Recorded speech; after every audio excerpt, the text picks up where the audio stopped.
दोस्तों, जिस अंग्रेजी सेना की वर्दी पहनकर वो ब्रिटिश हुकूमत की हिफाजत करने निकला था, उसी वर्दी में उसने गोरों के खिलाफ बगावत का बिगुल बजा दिया। रुद्रप्रयाग का वो जाबाज सिपाही आखिर कौन था जिसने अंग्रेजों के ही कैंप में रहकर उनके खिलाफ मोर्चा खोल दिया? कहते हैं उसकी बगावत की खबर ने ब्रिटिश अफसरों की नींद उड़ा दी थी। लेकिन संग्राम सिंह के भीतर ऐसी कौन सी आग थी जिसने उसे अपनी ही फौज के खिलाफ खड़ा कर दिया? आज दोस्तों, स्वतंत्रता दिवस के इस अवसर पर सुनिए पहाड़ी वीर की वो अनसुनी कहानी, वो संघर्ष जिसे इतिहास के पन्नों में वो जगह शायद मिल ही नहीं जिसका वो हकदार था। नमस्कार, पहला मैं पंकज रौतेला, आप देख रहे हैं अपना उत्तराखंड न्यूज। सबसे पहले आपको स्वतंत्रता दिवस की ढेरों शुभकामनाएं। आजाद भारत में आप सांस ले रहे हैं उन रणबांकुरों के बदौलत जिन्होंने सब कुछ न्यौछावर कर दिया आपको आजादी दिलाने के लिए, आपको आजाद देखने के लिए। दोस्तों, शत्रु के सामने मैदाने जंग में खड़े होकर लड़ना बहादुरी है, लेकिन शत्रु के ही खेमे में भर्ती होकर उसकी ही बंदूक लेकर उसकी ही नाक के नीचे विद्रोह की स्क्रिप्ट लिख देना, यह महाबहादुरी है। आज मैं आपको देवभूमि उत्तराखंड के एक ऐसे ही जाबाज फौजी की कहानी बताने जा रहा हूं। शायद आप लोग भी देख पाए, समझ पाए कि ये आजादी हमको कैसे मिली, क्या क्या किया उत्तराखंडियों ने, पहाड़ियों ने। दोस्तों, बताता हूं आपको। अंग्रेजी सेना में सिपाही थे, लेकिन उनका दिल सिर्फ और सिर्फ भारत माता के लिए धड़कता था। बल रुद्रप्रयाग के ओखीमठ के रहने वाले सिपाही संग्राम सिंह का यह संग्राम था, एक ऐसा नाम जिसने ब्रिटिश फौज के बैरकों के भीतर रहकर भारतीय सैनिकों को आजादी की जंग के लिए तैयार किया। अब कैसे इस अकेले फौजी ने ब्रिटिश आर्मी के भीतर एक खुफिया टाइम बम प्लांट कर दिया था, देखिएगा आप वीडियो को पूरा। दोस्तों, रुद्रप्रयाग जिले के ऐतिहासिक और धार्मिक क्षेत्र जिसका नाम है ओखीमठ, ओखीमठ के एक साधारण परिवार में संग्राम सिंह का जन्म हुआ। दोस्तों, पहाड़ के युवाओं की तरह ही संग्राम सिंह भी देश सेवा का जज्बा लेकर साल 1924 में ब्रिटिश भारतीय सेना में शामिल हुए। सिपाही संग्राम सिंह एक बेहतरीन निशानेबाज थे, अनुशासित थे और होनहार सैनिक थे। जो उनके बारे में मिलता है, कुछ किताबों में उनका जिक्र है, उसमें यह मिलता है कि उनके अनुशासन के कायल तो अंग्रेज भी थे, जिसके कारण ब्रिटिश कमांडर उन पर बहुत ज्यादा भरोसा करते थे। संग्राम सिंह ने सेना के कठिन प्रशिक्षण ट्रेनिंग को बहुत जल्दी सीखा, पूरा भी किया, क्योंकि अनुशासन था। लेकिन दोस्तों, जैसे जैसे वो देश के हालात को देख रहे थे, उस दौर में उनका दिल कचोटता था अंदर ही अंदर कि वे जिस वर्दी को पहनकर बंदूक उठा रहे हैं, वो असल में उनके अपने ही देश को गुलाम बनाए रखने का जरिया है। संग्राम सिंह ने तय किया कि वह सेना के भीतर रहकर ही इसका बदला लेंगे। दोस्तों, सिपाही संग्राम सिंह ने सेना के भीतर एक बेहद खतरनाक और जानलेवा मिशन की शुरुआत की।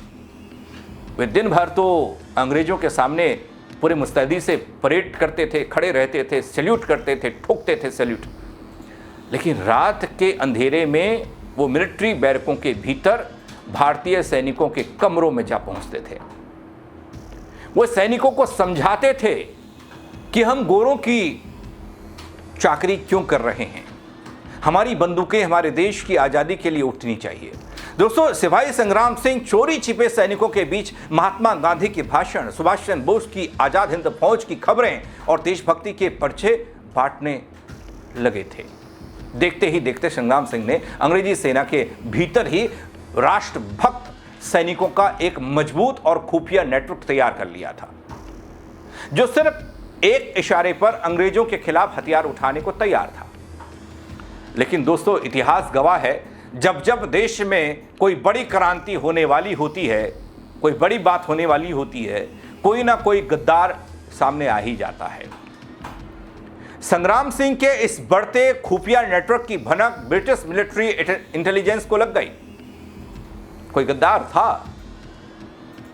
जिसने गद्दारी दिखा दी। एक रात जब वे सैनिकों की गुप्त बैठक ले रहे थे, खुफिया तरीके से, कानों कान किसी को खबर नहीं रहती थी उनकी बैठकों की, उस रात भी वैसे ही माहौल था। लेकिन उस रात अंग्रेजी फौज को इस बात की भनक लग चुकी थी, खबर उनके कानों में पहुंच चुकी थी, किसी गद्दार ने गद्दारी कर दी थी। अंग्रेज अफसरों ने पूरी बैरक को घेर लिया। दोस्तों, सिपाही संग्राम सिंह को रंगे हाथों गिरफ्तार कर लिया गया। एक सैनिक द्वारा सेना के भीतर ही राजद्रोह और सेना विद्रोह भड़काने का यह मामला बहुत गंभीर था। उनका कोर्ट मार्शल कर दिया गया। दोस्तों, अंग्रेज उनसे सच उगलवाने के लिए उन्हें तड़पाते रहे। बताओ, इस साजिश में तुम्हारे साथ कौन कौन से फौजी शामिल हैं? दोस्तों, सिपाही संग्राम सिंह को कोड़ों से पीटा गया। उस दौर में जो सजा होती थी वो यही होती थी। भारी बेड़ियों में रखकर पत्थरों को तोड़ने का काम उन्हें सौंप दिया गया।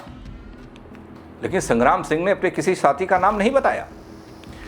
दोस्तों, सिपाही संग्राम सिंह जैसे वीरों के कारण ही दूसरे विश्व युद्ध के बाद अंग्रेजों को यह अच्छी तरह से एहसास होने लगा था कि अब वे भारतीय सैनिकों के भरोसे भारत पर राज नहीं कर सकते, क्योंकि अब सेना की वर्दी के भीतर भी देशभक्ति का बारूद भर चुका था।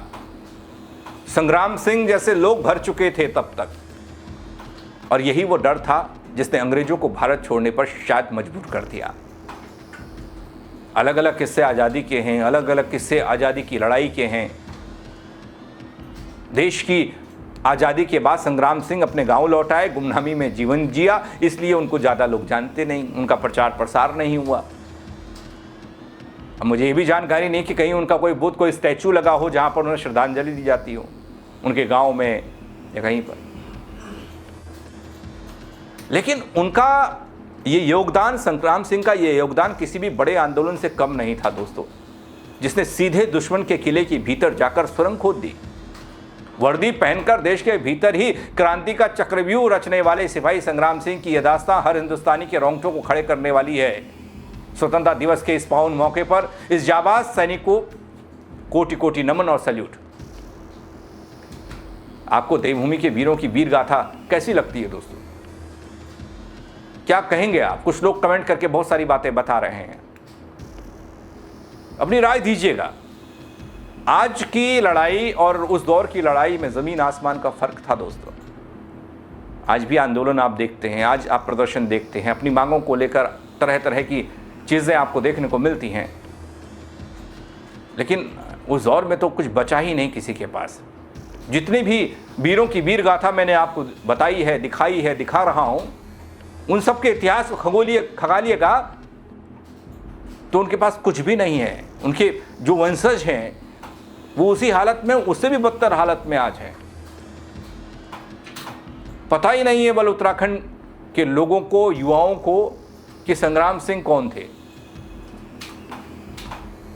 आप बताइएगा अगर आपको पता है, कमेंट के जरिए बताइएगा, दूसरे को भी दिखाइएगा ये वीर गाथा, शेयर कीजिएगा। फेसबुक पर देख रहे हैं फॉलो कर लीजिएगा दोस्तों, यूट्यूब पर देख रहे हैं सब्सक्राइब नहीं किया है वो भी कर दीजिएगा। मेरे साथ जुड़ने के लिए आप सबका बहुत शुक्रिया।